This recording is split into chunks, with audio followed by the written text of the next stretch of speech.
Atomic batteries to power. Turbines to speed. Now, everything old is new again. America's entertainment pop culture talk show. It may well possess a rudimentary intelligence. I'm trying to think, but nothing happens. Felt a great disturbance in the force. Hello, I'm Mr. Red. Come on, bark like a dog for me. Where's the goodies? Leave the gun. Take the cannoli. I bet you wouldn't have done anything like this if Mom and Dad were here. You filthy criminal. Excuse me while I whip this out. Go ahead. Make my day. Here are your hosts, Douglas Viviani and David Cohen. The Indianapolis 500. This is the scene in the closing moments. The white flag, one lap for Mario Andretti. And the crowd beginning to pay its tribute to Andretti. The young man who came to this country at the age of 14 as an immigrant from Italy. This was the one he wanted more than anything else in the world. And here it comes, Mario. The checkered flag of victory. He's done it. There we go. And we've sort of have a victory here for ourselves here on Everything Old is New Again. This week we have the pleasure of hosting a gentleman who I believe and would suggest is a legend in his own time. In 1965 Rookie of the Year, 1967 Daytona 500 champ, four-time Indy champ, 1978 Formula One champ, just to name a few of the highlights. There's no bigger star at the racetrack than Mario Andretti. Thank you so much for visiting with us. Mario Andretti has 109 wins to his 111. 111. Here we go. I'm sorry about that.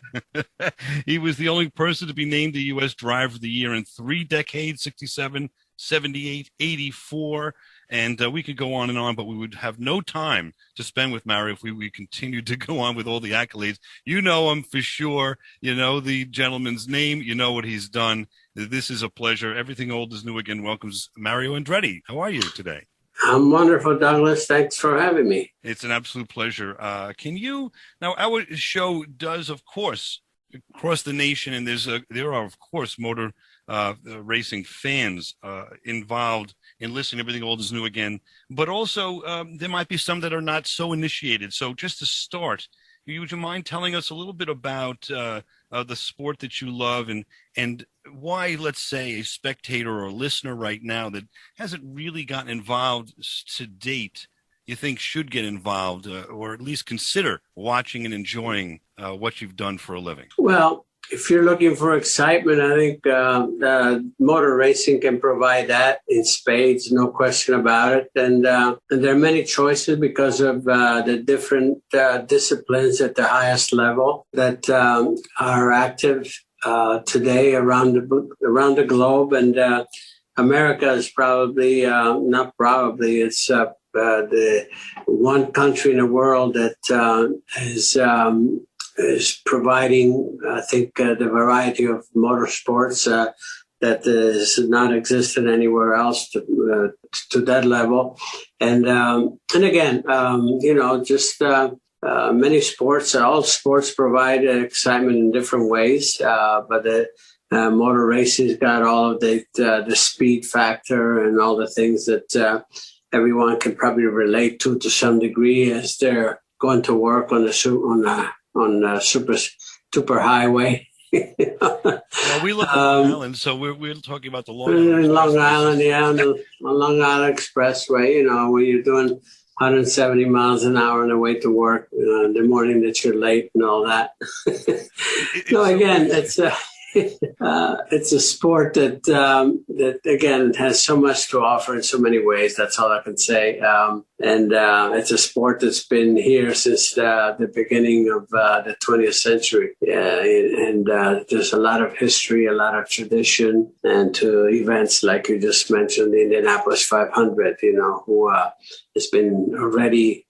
We celebrated 100th anniversary of that event. So again. A lot of good things with our sport, and on the personal level, I mean, you don't have to convince me at all, because it's been my life. I was dreaming of becoming a race driver when I was just barely a young teenager, so again, somehow my dream came true. Well, that came through from a lot of hard work and dedication and some the passion that you have, which we will dive into in the second part of our interview here. I definitely want to do that. But you were relating, and it's very interesting, driving, let's just say to work, to race car driving, sort of tongue-in-cheek, but also in some way I've heard you describe this, and it's very interesting, that the race cars that you are using, of course, are being pushed to the max of their capabilities. And you compared that previously, and maybe you can do it just a smidge here as to, listen, you could probably take a Ford Mustang and race it at Indy, if that was even possible, so to speak, and use it to its max capability, and you'd end up with 150 miles later a car that's kind of used up. Maybe you can explain that a smidge of what I'm talking about here. Well, actually, it's funny you bringing that up because it's a sport that is difficult to relate to in the real time because you have to be a pro to really get maximum out of these cars. Even when you go to driving school, you're going to have certain limitations. But just think of whatever you're driving as a family car. If the minute you leave the garage, you're on the floor. I mean, you're just maximum speed, maximum braking, maximum acceleration. And then you see how long that car will last. Probably, a brand new car, probably after a couple of days, it's ready for, for a total overhaul, type of thing. That's how much you take out of a racing car. Racing car is built. It's like a fighter aircraft, maximum speed, maximum performance in every way. You extract every ounce of what it can deliver, every moment of the time you're out on the track. So, and that's the interesting part that I think I find slightly difficult to relate to, for the average person, even the average race fan. It's interesting about that too, that I give rides, with a 2-seater racing car, that at most of the IndyCar races. And it's a reaction that you get from whether it's, the average race fan or just, press individuals, journalists or celebrities as such, they all give you the same reaction. Oh my goodness, I didn't expect that. They don't equate to it. So again, it's very special, for us. Obviously, the challenges are there for a driver, and that's what really it motivates us. Because again, the challenge we have is to be able to stay at the maximum, extract everything we can out of that particular car, which is in the hands of maybe another 25 or 30 guys around you, and then try to do a better job than the rest. And again, so many factors that go into it. Ours is a very complex and complicated sport because of the technical side of it, not just the human side, but the technical side of it. Absolutely. We can get into the technical a little bit down the line, too. I have some questions about that. I just wanted to start at the basics here where, I was wondering where your desire to racing came from. But then I did a little research, and I found a little clip here that I'm going to play of a movie that may bring it back to 1950 that may have had a little influence on you. Let's just hear a clip of a movie called To Please a Lady. That kind of man has to have an extra dose of viciousness in him. It comes over when he gets into a race. That's guts, not viciousness. More than that, and you know it. He's been involved in 2 fatal crack-ups. There'll be a 3rd and a 4th if he doesn't kill himself in the meantime. There's a deadly kind of instinct in him. Kill or be killed, get or be got, him or me. Win, any way but win. A man like that doesn't realize it's in him. All the soft spots aren't on the track. Well, you keep your mind on the ones that are. There you go, Barbara Stanwyck and Clark Gable. And before that, a gentleman describing maybe, I don't know, you could sort of see that that's describing yourself there. And just tell us a little bit about when you saw that movie and how that kind of, I think, I'm just trying to guess here, but I think turned you on to the racing a little bit. Well, it was certainly part of it, and exposed racing, in America. Really, I was still living in Italy at the time, and so I was following Formula One per se and sports car racing there, as a young lad, and this sort of captured my imagination. Seeing the poster, about to please a lady, and the title in Italy was Indianapolis, and so that again, the name Indianapolis. What is it? Something about Naples or something. So, but anyway, and then seeing the movie, seeing the type of racing that was going on in America, which was unknown for us in Italy, and so on and so forth. And there was about the road to Indianapolis, and the dirt tracks with the sprint cars and all of that in those days. It was fascinating, to say the least, for sure. And so when we came to America, immediately I was curious to see, okay, now let's see it firsthand, let's see what it's all about. It's right. And having Barbara Stanwyck at the finish line is not too bad a reward either, right? We'll be back right into this. And everything old is new again. Continue more with Mario Andretti, the legend himself. Come on back. Andretti accelerates off that last turn. There's the checkered flag for Mario Andretti. 55,000 people cheer for Andretti, his first kart victory at Long Beach. Well, Paul, I tell you. You're listening to Everything Old is New Again, America's entertainment pop culture talk show with Douglas Viviani and David Cohen. Dear Mario, whatever you do, never have a plan B. Just keep the plan A going, no matter how impossible. You want to keep moving forward. Always think of where you really want to be ultimately to satisfy the dream. And remember this, little Mario. When things are tough, you got to keep your head high and think, this too shall pass. When you reach the top, make sure your head still fits on your shoulders. And another thing, along the way, never, ever burn a bridge. This is the best advice that I could give you. Keep your head on straight. Enjoy every minute of it.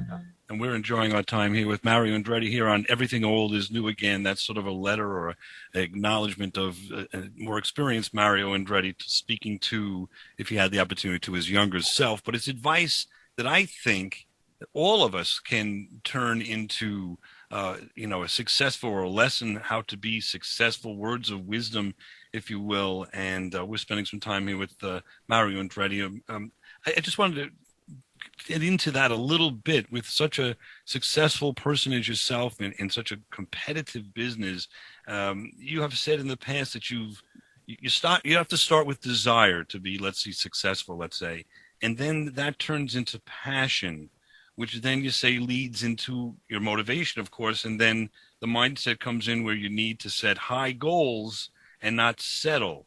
I hope I summarized some of your theory of success properly there, and I wonder if I did, if you can amplify that just a bit.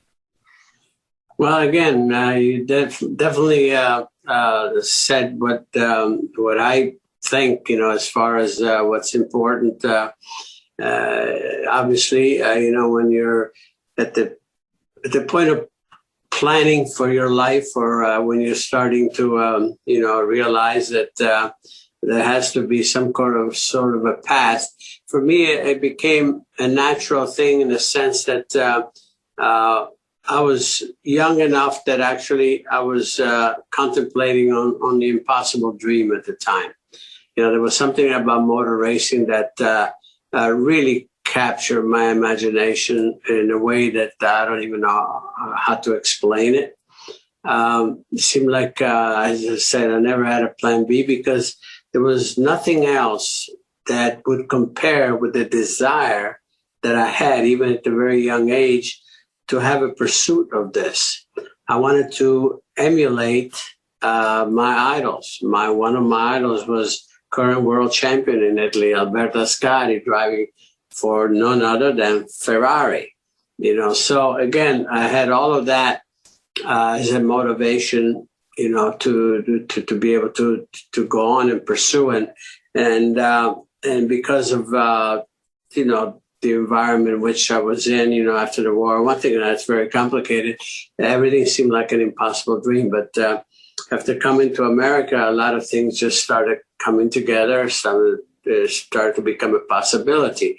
The thing is that I think, again, is so important that if you dare to pursue something that is as demanding as say, a competitive sport, for instance. And it's only desire that will get you there. And then as you start, just, having the experience of what you're really after, then the motivation is, well, I want more, because it can be so rewarding in so many ways. For me, that's the way I looked at it. And the fact that it provides difficult moments, here we go, for the challenges. And I always look forward to the challenge, because it was something that not everyone could really accomplish, if you will, as far as, victories and so on and so forth. So I had no difficulty whatsoever being motivated, because I had that burning desire to do it, and loved every minute of it, quite honestly. There could have been many deterrents. I mean, my twin brother getting hurt after the very first season, where it was critically, and losing along the way when the sport was not as safe as it is today. Lost many very close friends along the way. And I've been asked this question, why did you ever think about maybe I don't want to be facing that danger, week in and week out. And never crossed, it's not that it never crossed my mind. It's something that I never wanted to dwell on, because I didn't want that to cloud my desire to just do it. And again, I take nothing for granted along the way when it comes to the safety aspect. I think I dodged many bullets, and I know it. And I know how fortunate I've been, no question. But again, there's nothing in life that could have provided the satisfaction for me from a career standpoint. I was going to say, in addition to that, you've talked about in the past how you need to be successful. Your opinion would be to have a little bit of quiet confidence or a certain bit of arrogance within, not necessarily boasting or bragging. And I've tried to tell that to my daughter. She's 12. And I listened to that advice that you had said, and I love the phrase quiet confidence is essential, in that, she learns in this day and age not to brag and not to be, too arrogant, if you will, or too confident. But on the other hand, and then she might not understand really what we're saying here if we don't say it in that way. You have to have confidence in yourself that, I can beat this person, or I can be the best dancer, or I can be whatever it might be, and carry that forward. You don't need to express it, but you need to, I think what you're saying is have that inside. Otherwise, if you don't have the confidence, who's going to, and how can you be successful without it, right? Well, you touched on it very clearly, that that arrogance is inside. You don't have to express it, but you have to have, thinking in those terms, I think, no matter how good this dude is that I have to beat, and many of them, I think I can do better. You have to have that in you. Otherwise, you're beat before you start. And again, I've been told that, by, my engineer, my crew chief, especially at the beginning, when you're up against a present champion and so forth, you said, you know what, kid, bring the car home in one piece and all that, don't even think about beating so-and-so, because.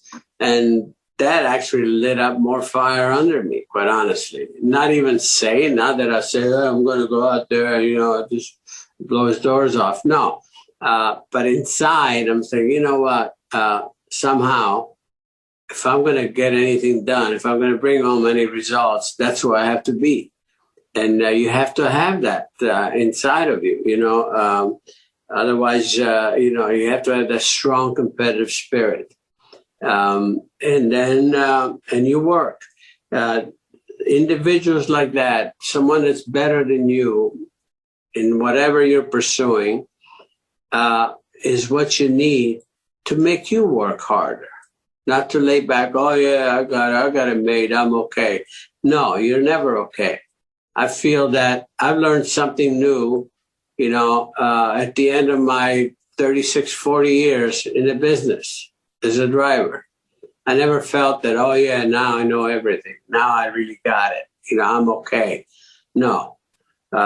So I had to keep an open mind because, again, there's so much yet to learn, and then so many talents that you're up against, and it's got to be inside. You got to believe in yourself, no question. And all of this, I'll just repeat myself, is driven by the burning desire to be there. You know what? Any given day, somebody's going to win. Might as well be me. Any given practice period, somebody's going to be quickest. Might as well be me. And that's the way you look at it. You never say, well, this is just a practice, and we'll be okay. It's not important. Yes, it's important. If it means that, you know what I mean? So this is the way I looked at things. And there were times where I've even been told, there were situations in some road courses, even in Formula One, where conditions were wet during practice, and then, but according to the forecast, everything was going to dry up. So, you didn't really need to experience that because it's risky. And he says, you know what? I want to go out there because I always felt, but honestly, that you will learn something, whether you apply for that moment or sometime later. There was always something to be learned. And so you either have that inside of you or you don't. Because one thing that I learned, that I've seen, that you cannot really teach anyone to go fast. That's got to be inside of you, in your belly. And then the only thing you can do for that individual is to slow them down so they don't go out there and kill themselves, to keep them from making mistakes, by driving over your head and all that sort of thing, which is, it's plausible to do that. But that's the only thing you can do with individuals that really have it in them, to be great in our business. But it's also in any business. I don't have a couple seconds here, so we'll take this up in the next part here. But in any business or anything you do in life, I think also what you're saying is when you talk about, the word desire, that comes from also loving what you do and needing to pick something that you love. And well, I hate to do this, but we'll leave on that for a moment with Paul McCartney singing a little Old Things Must Pass. But we'll be back right at this and everything old is new again. It isn't always gonna be this great.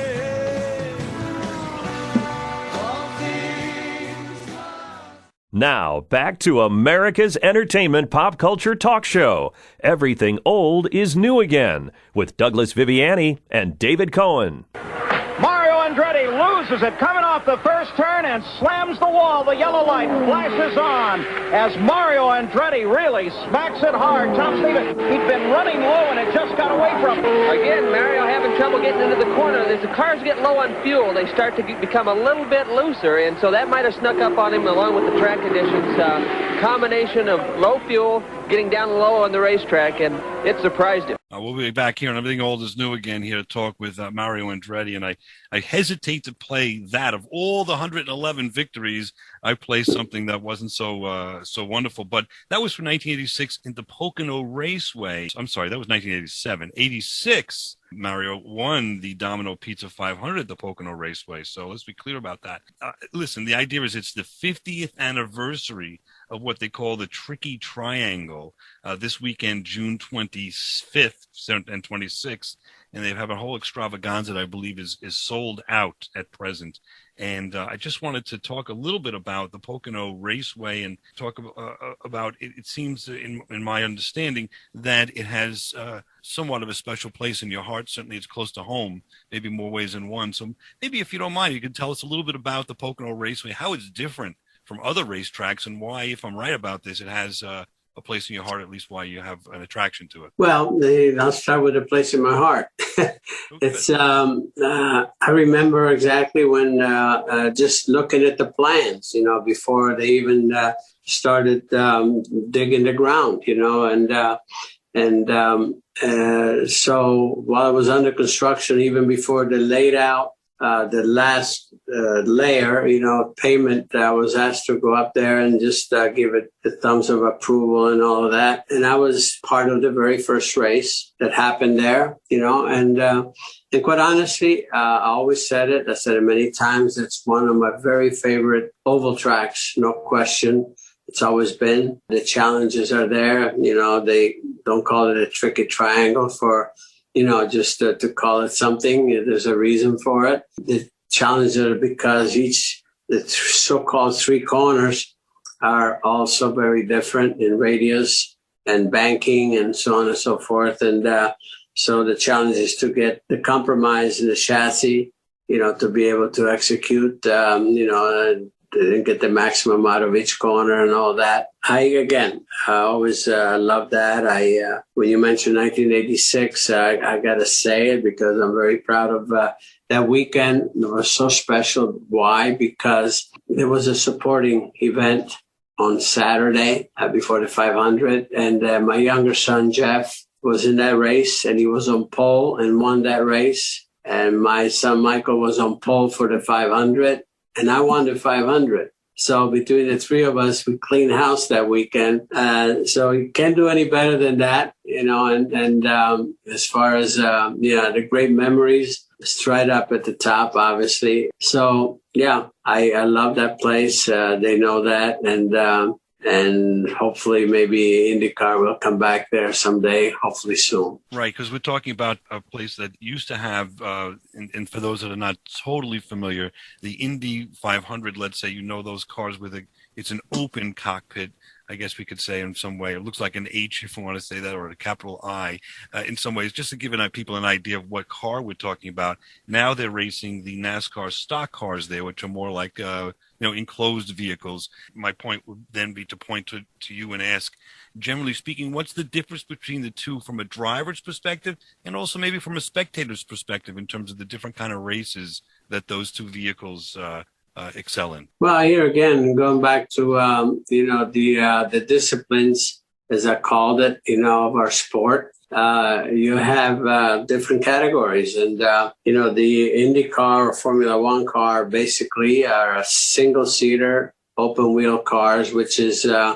just purposely built. I mean, they're not a derivative of anything that you drive on the road, and that's to me that's the purest form of the sport. The sports cars are something that very, very, like I said, high performance, but it's almost like something you drive on the road. Only, it's obviously more tuned, more, what I mean?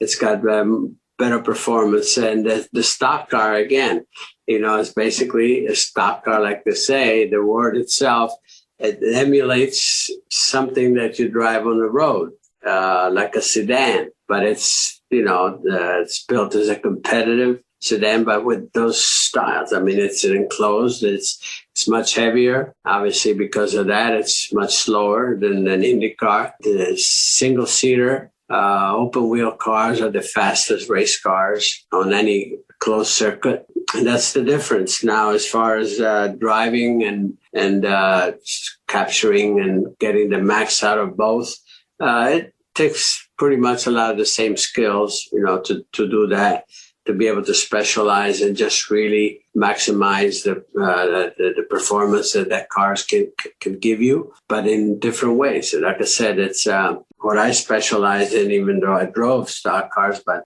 most of my career was in open wheel single-seaters. Those are like the reaction time and all of that is required by those type of cars. So it's a matter of what actually turns you on most, as a driver. That's a choice you make, to pursue one category or the other. Now, when you're driving those different vehicles, and you've won on the dirt, you've won in all different kinds of categories. So the disciplines, I think, is the word you use, that you've been successful in all these different kinds of cars and different kinds of tracks. What do you think, at least for you, would be the common denominator? Is it the desire and the preparation and the practice that you put into all of this that makes you successful through all of these different disciplines, or is there something else that we could say is the common denominator to success here? Well, the common denominator of success, Douglas, is desire. I mean, because you can make a career out of just specializing in one discipline. Like I'll take an example, that say Richard Petty, for instance. I don't know if he in his career has ever competed, in anything other than a stock car. And he has an illustrious career. He has something to be totally proud of.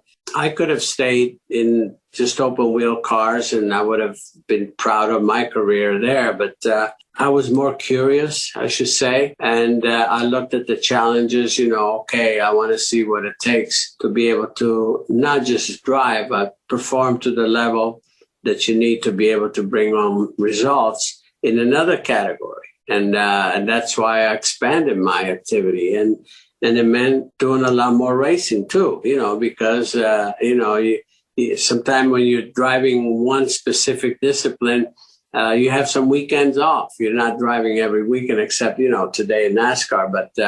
But I filled in every hole every time, even in my main category, I had a weekend off, I would do something else. But it was my desire. I didn't have to do it. It was just strictly me, what really brought the satisfaction that I was looking for. So again, it's a personal thing. Some drivers like to do that. Others don't care.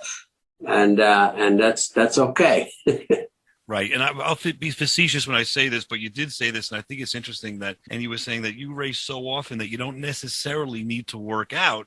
Other drivers, if they're just doing one discipline, let's say, like you say, they have the time off, so they need to work out. So maybe that was another motivating factor, is not having to work out. They're working out on the track instead. I don't know if that makes sense, but it makes a lot of sense. It makes a lot of sense indeed.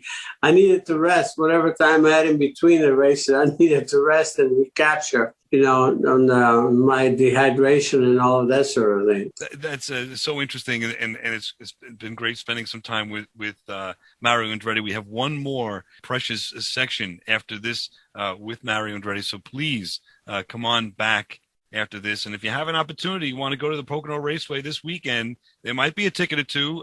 Call ahead, see what's happening. But it's the 50th anniversary. It's a terrific track. It's totally something different that you can do with your family, that you can really have a great weekend. Or if you want to just go for one race, there's all kinds of variety of things that you can do at the track as well. And I'll tell you, it's an experience that your kids, for sure, will never forget. And we'll never forget the time here, of course, with Mario Andretti having some great time right here on Everything Old is New Again. We'll be back right after this. And Mario Andretti will be on his way to victory number 52.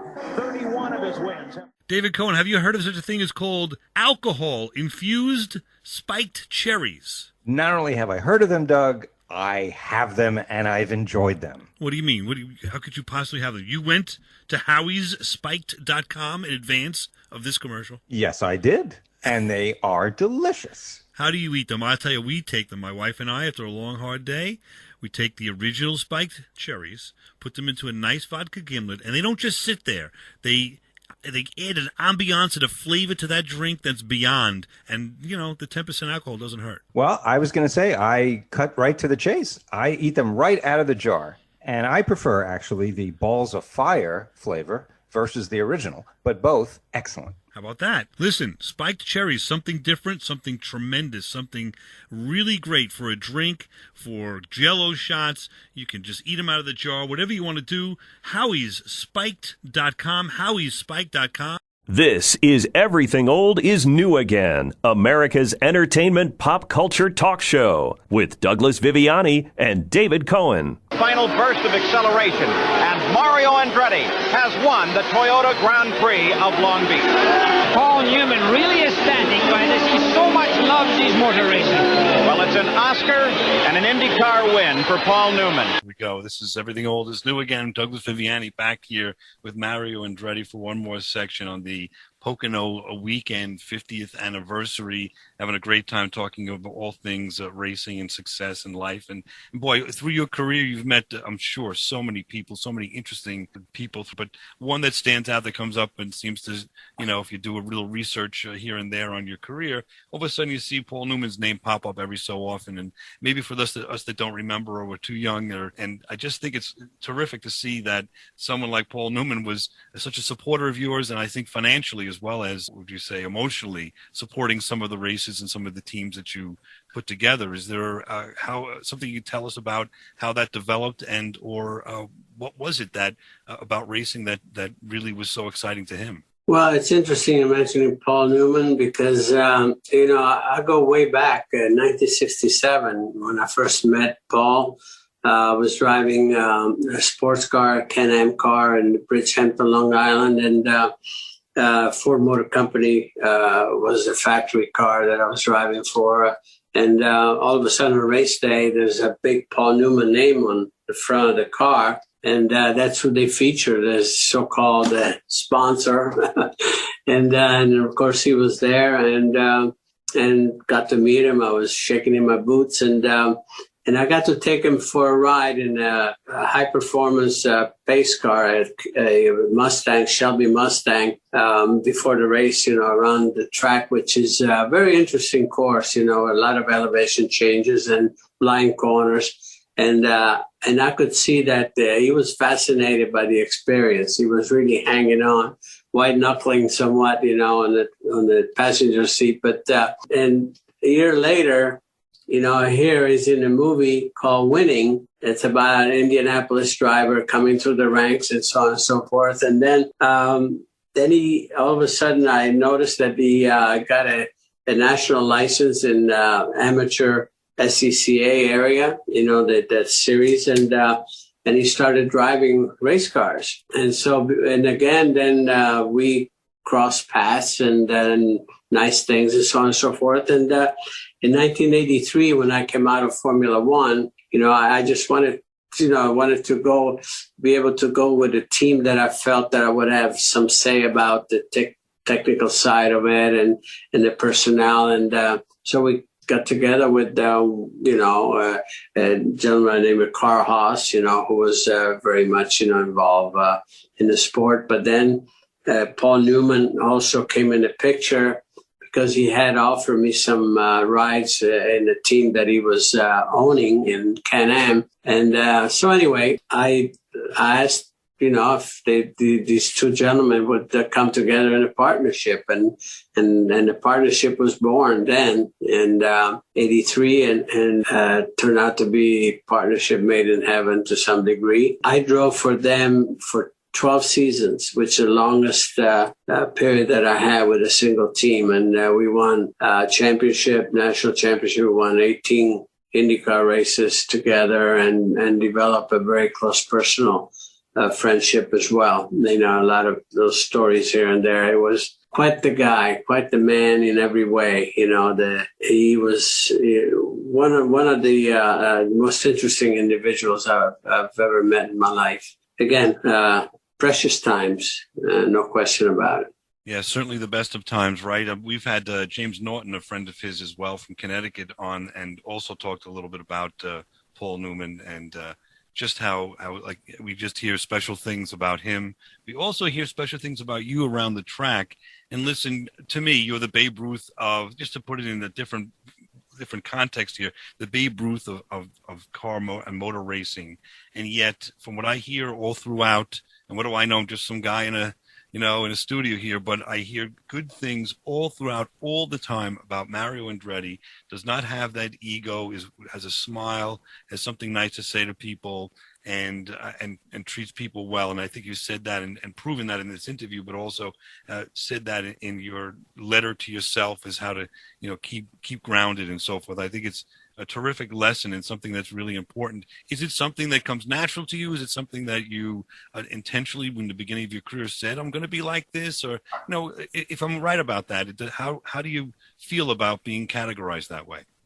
Well, it's about, I suppose, part of enjoying your life, and enjoying people, interesting people, people that have a certain appreciation even for your work and all of that, which is what the fans are all about.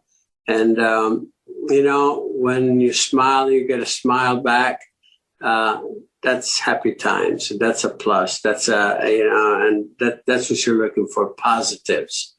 To me, that's what makes your day, makes your week, makes your year, and so the alternative is something that I try to avoid. And it doesn't cost anything, so to speak, to smile and be nice. That's for sure. However, it is ultimately very, what we hear and see and we all experience, very memorable in a positive way. And that certainly is not what we want to do in life. That's for sure. Let me ask you a question, though, about something I've been curious about. Is sometimes you race in little go-karts, whatever it might be. Everybody has a little experience in this. You've got a car in front of you, and he's driving a smidge slower than you. You've got a little gun. You can get around this fella, but he's not letting you. I mean, this has got to be something that you've dealt with many times. I know there's a professionalism and a gentleman, so to speak, kind of attitude in your sport. But what do you do? Do you try to pass that person on the straightaway? Do you try to inch into, kind of getting that inner portion of the track in the turn? What is it too general a question to answer that? Well, when you're competing, you try to take the advantage wherever you can. If you can do it in a straightaway, do it in a straightaway. But mostly it's under braking, going to a corner, trying to go deeper in the corner and all that. And there's always, you're taking some risks, of course, for both sometimes because situations are tight. Whoever you're trying to overtake is at the maximum as well. So you're both right, at the point of disaster, so to speak, potentially. So it's just how to suss things out, and every situation is different. But if you're following somebody, you feel that you're a little bit quicker and you have a chance to overtake, you're going to find a way. You're going to find a way somehow. And it doesn't always go smoothly, but again, you're not going to settle back there and be happy if you know that there's a potential to be able to overtake. That's all there's to it. And that certainly is the fun of the sport. Some of the fun, there's a lot of fun. Some of the fun of the sport. That's the only thing. That's what it's all about. Right. Exactly. I agree with you. And it's so interesting. They have these online, I don't know if you had an opportunity because you're on the inside here, but for people that haven't had the opportunity, like you have, to drive these vehicles, when you're watching these races in today's world, we've got these phones with these apps, and you can go on board and you can actually look from the cockpit, if you want to call it that, or, where the driver's driving. You can see that point of view. You can then see, kind of their gas, how much gas they have, what I don't know, gear they're in, and they put the brakes on and this kind of thing. I think that's so interesting. Have you had, it might not be within your experience, I don't know, but have you had a chance to see that kind of experience from the spectator side, looking at an app like that, or have you even heard of that? Well, not only an app, I think even just watching on TV, you have in-car cameras, and that's very informative for the fans, to see what's going on, the amount of activity, how much work the driver is doing and all of that. You should have seen a race in Detroit a couple of weeks ago at the IndyCar race, how bumpy the place is. I mean, the amount of force that the driver, has to provide, with the steering feedback you're getting, all that. These are some of the things people have no idea unless they see it. So, today's technology provides all that. And that's the beauty of it. So that's one way you can so-called participate, if you will, as a fan, and to see in real time what's happening. It's, obviously, as I said, was exposed as much as possible. The sport is trying to relate, to the fans is the best, and use all the technologies available. I'll tell you, I had a buddy of mine that went to a race a couple of weeks back and was not experiencing this at all. And I told him about the apps. And while he was at the track, he went into that. And it really turned him on because he could go from racer to racer too, and different cockpits, and he really had a different perception and a different experience with that, an additional good positive experience with that ability to be in there with, so to speak, Mario Andretti, and what you're experiencing with the vibrations and all of that, and right, exactly. Just a lot of fun. Last question on this. What about the blind spot? Are there blind spots on these cars like we have on the highway? And, what do you do about that? Well, you get used to, anything that would potentially cause a situation, you overcome all those things, but in an open wheel car, you pretty much have a wide view of things. But you have to be very precise, though. You have to, and the speed itself, magnifies reactions and everything. But that's all part of the challenges. It's that's all that is. Anything that seems to be an obstacle, you think, well, if it's everybody's same, the challenge is to try to overcome that. Not let it be an obstacle. Exactly. And I'll tell you what, we've overcome my own trepidation, if you want to call it that. I just was so excited to have Mario Andretti on the show, and I hope that I was able to perform as well as he did. He did so well with this interview. I really thank you so much for your time, Mario Andretti. Thank you for being on Everything Old is New again. It's my pleasure. My pleasure, Douglas. All right, terrific. We'll be back next week, talk all things pop culture right here on Everything Old is New again.